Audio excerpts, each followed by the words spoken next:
Oke, halo semuanya. Assalamualaikum warahmatullahi wabarakatuh. Terima kasih buat teman-teman yang sudah selalu support channel YouTube ini. Alhamdulillah sudah mencapai 91.000 subscriber di tahun 2024. Mohon doanya semoga segera bisa mencapai 100.000 subscriber di tahun 2024 dan bisa membantu teman-teman lulus CPNS di tahun 2024 ini. Baik formasi tenaga kesehatan ataupun tenaga kesehatan yang lainnya. Oke, jadi di sini aku mau bahas soal kisi-kisi SKB CPNS Perawat D3 Danas di tahun 2024 yang baru beberapa hari ini keluar, yang dikeluarkan terbaru oleh Permenpan RB tahun 2024 ini. Jadi secara tidak langsung sebenarnya ya, perbedaan dari kisi-kisi tahun ini dengan tahun-tahun sebelumnya adalah kalau di tahun-tahun sebelumnya itu bisa langsung kita fokus belajar ke situ, tapi di tahun 2024 ini justru semakin luas ranah kita untuk mempelajari soal SKB CPNS itu sangat-sangat luas. Jadi diharapkan teman-teman itu belajarnya juga bukan fokus di itu saja, tapi sangat-sangat luas. Oke, kita bahas kisi-kisi SKB CPNS baik perawat ahli ataupun perawat terampil. Oke, untuk yang pertama, kesehatan umumnya di sini yang teman-teman, kemampuan umumnya ya, bukan kesehatan umum, tapi kemampuan umum yang harus teman-teman pahami itu adalah praktik keperawatan berdasarkan etik. Di sini dijelaskan kalau berdasarkan etik berarti teman-teman dalam memberikan asuhan keperawatan pelayanan kesehatan berdasarkan 8 etik keperawatan. 8 etik itu apa aja? Ada otonomi, kemudian ada beneficient, non-maleficient, dan sebagainya. Itu perlu teman-teman pelajari. Kemudian untuk kisi-kisi yang kedua di kemampuan umum, praktek keperawatan berdasarkan legal. Namanya berdasarkan endang, berdasarkan legal. Berarti di sini difokuskan ke undang-undang keperawatan dan kesehatan. Itu teman-teman perlu pelajari secara luas, detail, dan terperinci.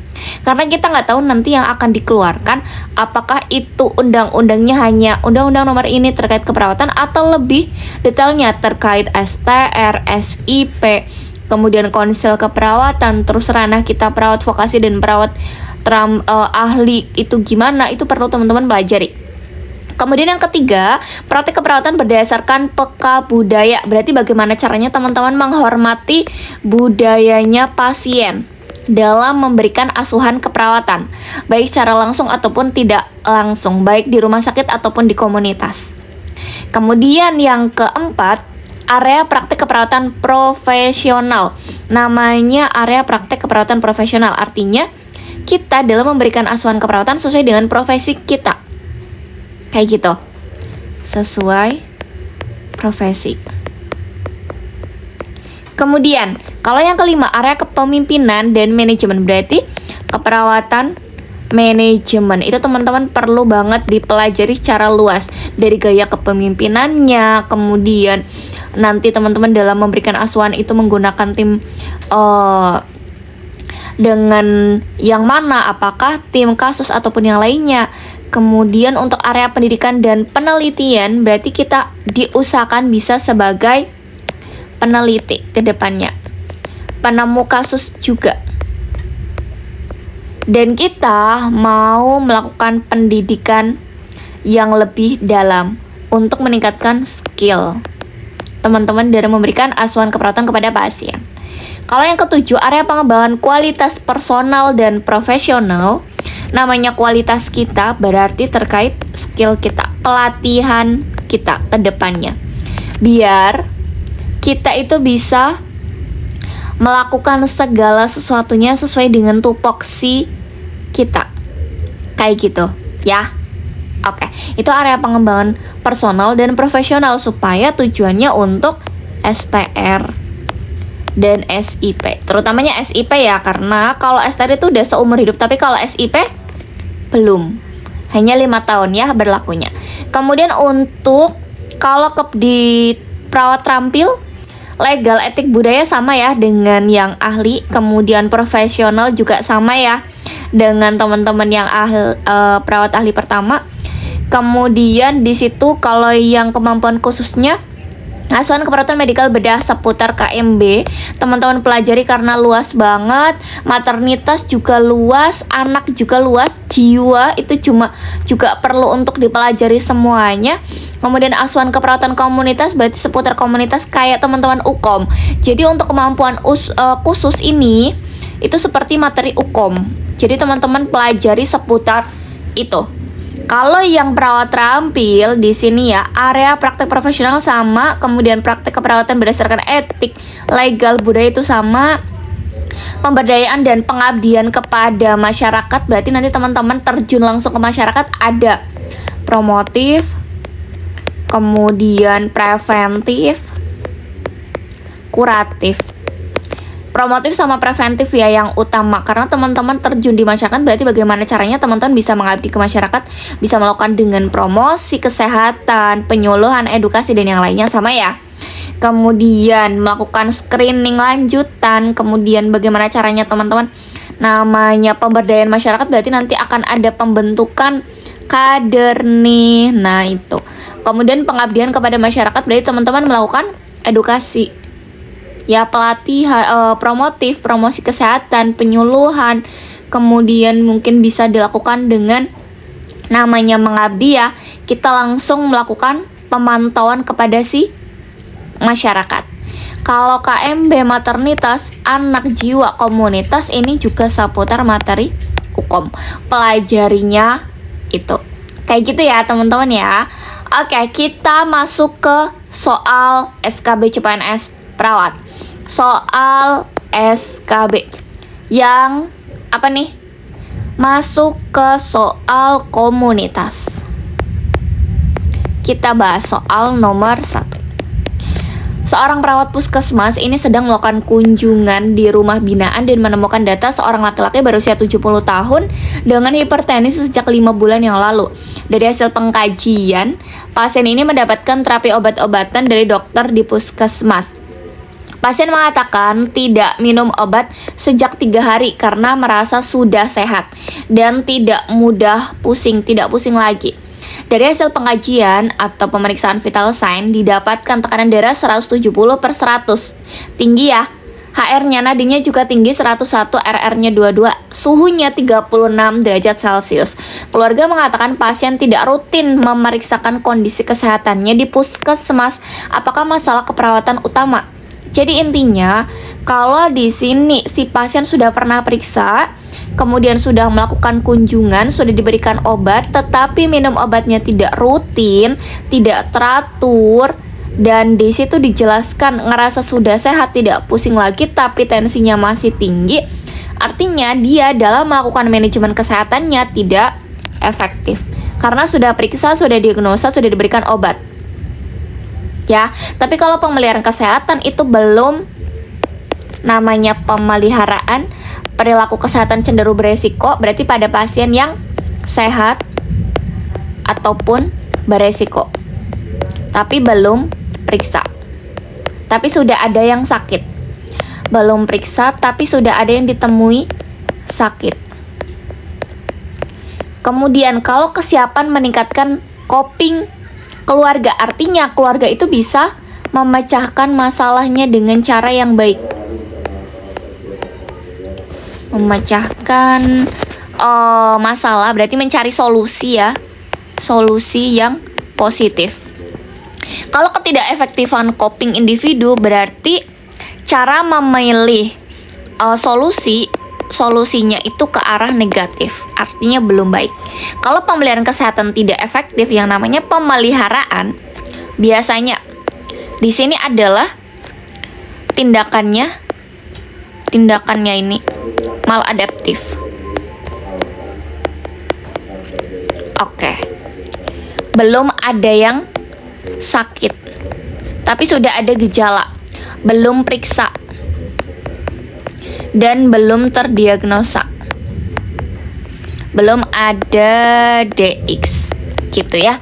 Karena di sini pasiennya sudah periksa, sudah diberikan obat, tekanan darahnya tinggi, kemudian di situ juga dijelaskan mengalami hipertensi sejak 5 bulan, artinya dia sudah didiagnosa oleh dokter, sudah mengonsumsi obat, tetapi dari pasiennya tidak teratur. Artinya manajemen kesehatannya tidak efektif karena tidak bisa memanage kesehatannya dia, terutama dalam meminum obat secara rutin untuk pasien hipertensi. Lanjut soal nomor 2. Di sini ada soal nomor 2 seperti ini. Seorang anak laki-laki usianya 4 tahun diantar ke IGD RS, berarti ini masuknya di keperawatan anak. Masuk di kisi-kisi ya. Oke. Di sini keluhan demam tinggi sejak 2 hari yang lalu. Hasil pengkajian, pasien tampak lemas, mukosa bibir kering, peteki, gusinya berdarah, suhunya 39. Kemudian hasil pemeriksaan lab, trombositnya 68.000 ya. Leukositnya 4.200. Keluarga mengatakan demam pasien naik turun. Pasien mendapatkan terapi 2000 ml per hari. Berapa jumlah tetesan infus per menit yang diberikan kepada pasien? Di sini anaknya sudah 4 tahun. Kita nggak tahu apakah di situ menggunakan mikro ataupun makro ya. Tapi kalau dia usianya sudah 4 tahun berarti biasanya beratnya sudah lebih dari 10 kilo. Kalau sudah lebih dari 10 kilo artinya menggunakan makro. Meskipun dia anak-anak. Jadi mencari rumus tetesan infus berarti rumusnya adalah volume kali faktor tetes, kemudian dikali waktu dalam menit. Oke, hitung aja. Volumenya adalah 2000 dikali faktor tetesnya kita berarti karena makro menggunakannya 20. Kemudian waktunya di sini per hari berarti 24 jam dikali 60 menit.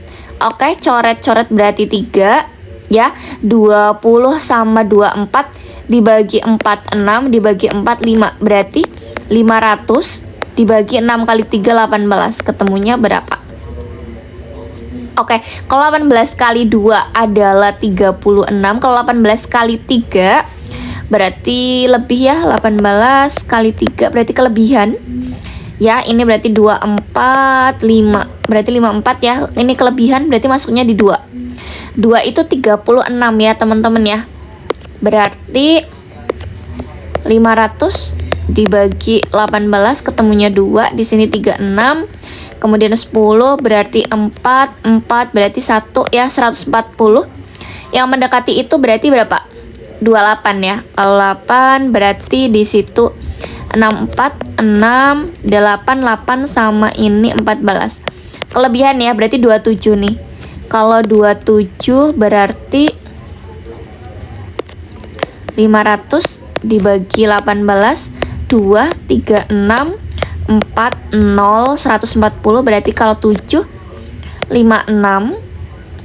5 7 berarti 12. Masih sisa ya. Berarti 4 1 140 lagi 27,7 berarti kita bulatkan menjadi 28 TPM. Jawabannya jelas yang mana? Yang B. Gampang ya, masuk di soal keperawatan anak. Oke, nanti teman-teman sambil pelajari untuk soal-soal masing-masing seperti apa. Ini sudah sesuai dengan kisi-kisi ya. Ada soal komunitas, masuk nih soal komunitas. Kemudian ada ya, kemudian keperawatan anak masuk. Kemudian yang ketiga, oke sebelum masuk di soal nomor 3. Jadi di sini aku sedang membuka bimbel SKB CPNS Perawat D3. Ini batch kedua. Teman-teman bisa langsung daftar di websitenya, nanti start bimbelnya di tanggal 18 November 2024 setelah SKB setelah bimbel batch 1 selesai. Bimbel batch 1 selesai berarti 3 hari lagi dari hari ini ya. Di sini akan mendapatkan 3 paket tryout, kemudian 5 kali Zoom. Kemudian teman-teman juga mendapatkan tryoutnya itu bisa dikerjakan berulang, daftar sekali, dibimbing sampai teman-teman ujian. Berarti dalam grup itu bisa diskusi interaktif dengan peserta bimbel yang lainnya. Kemudian masuk grup, ini khususnya adalah Telegram ya.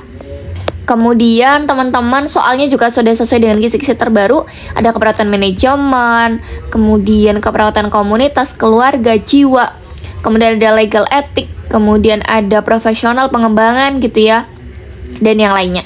Harganya sedang promo, silahkan teman-teman bisa daftar di website resmi aku, tidak melalui WhatsApp. Jadi setelah teman-teman bayar ya udah langsung aja masuk menggunakan akun yang sudah teman-teman daftarkan di website itu, kemudian buka. Kalau sudah payment ya itu bisa langsung dibuka dari tryoutnya, materinya, kemudian masuk grupnya itu juga dari grup dari link yang ada di Zoom di webnya, kayak gitu ya. Nah, untuk SKB CPNS ini D3, ini NES nih. Satunya adalah perawat terampil. Aduh, perawat ahli nih harusnya nih.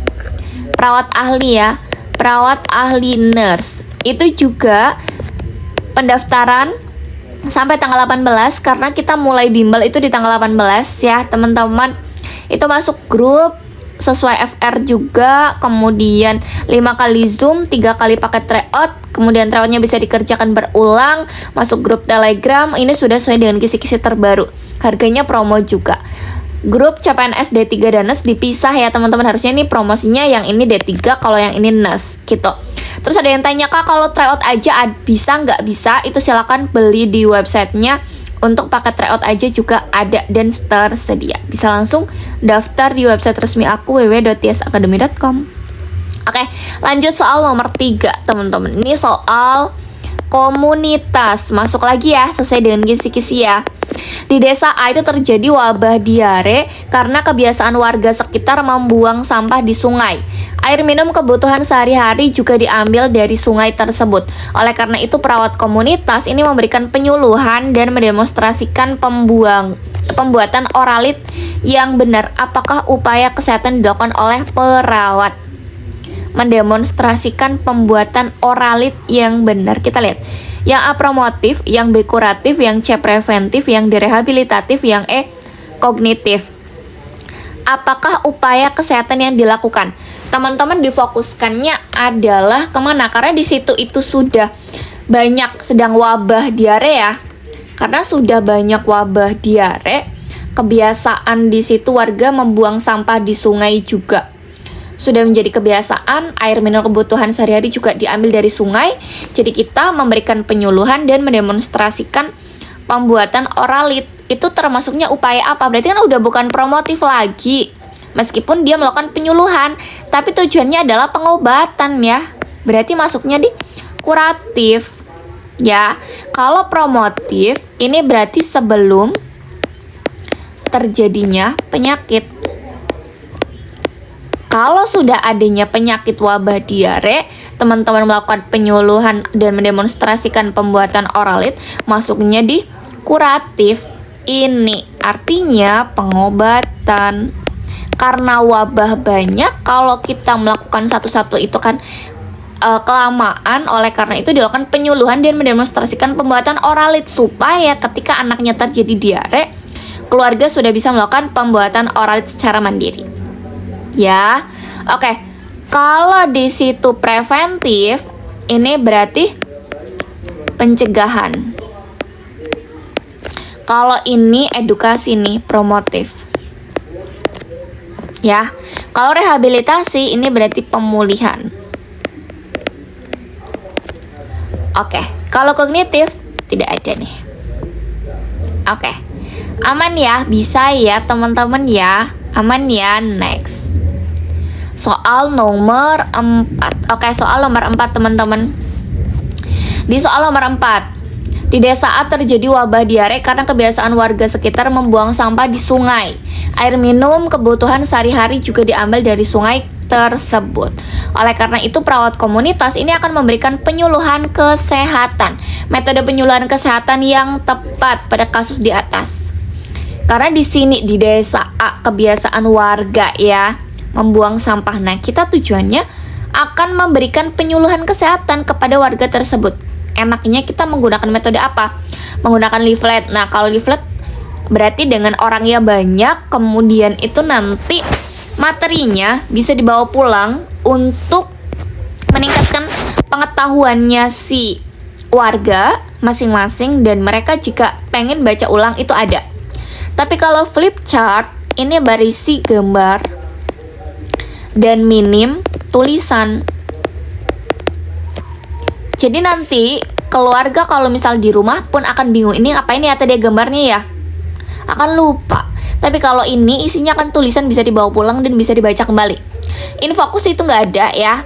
Kemudian lembar balik ini juga kurang tepat nih kalau diterapkan untuk edukasi kepada warga. Menggunakan poster pun ini hanya gambar berupanya. Mereka itu membutuhkan pengetahuan berupa bacaan. Supaya kalau misal ada wabah diare, tahu tanda-tandanya gimana, pencegahannya gimana, terus nanti harus bagaimana, ngapain aja, itu ada di situ. Ya, berarti yang lebih tepat kita menggunakan leaflet. Bisa dibawa pulang, banyak tulisan yang bisa dibaca untuk meningkatkan pengetahuan dari definisi, kemudian mungkin ada caranya, terus harus melakukan apa, tanda gejalanya seperti apa. Caranya dari keluarga nanti akan melakukan tindakan, misalnya terjadi diare, wabah diare, pengobatan bisa dilakukan di rumah itu apa? Oh, pembatan oralit bisa melakukan secara mandiri. Begitu ya teman-teman ya. Oke, jadi segitu aja penjelasan dari aku, pembahasan kisi-kisi SKB CPNS Perawat D3 dan Nurse, kemudian juga contoh-contoh soal yang sesuai dengan kisi-kisi ini berarti masuknya di soal komunitas. Yang sudah sesuai dengan kisi-kisi terbaru dari Perempuan RB tahun 2024. Harapannya dengan channel YouTube ini bisa membantu teman-teman lulus CPNS tahun 2024 dan bisa menjadi PNS. Aku tutup. Assalamualaikum warahmatullahi wabarakatuh. Sampai bertemu di pertemuan berikutnya.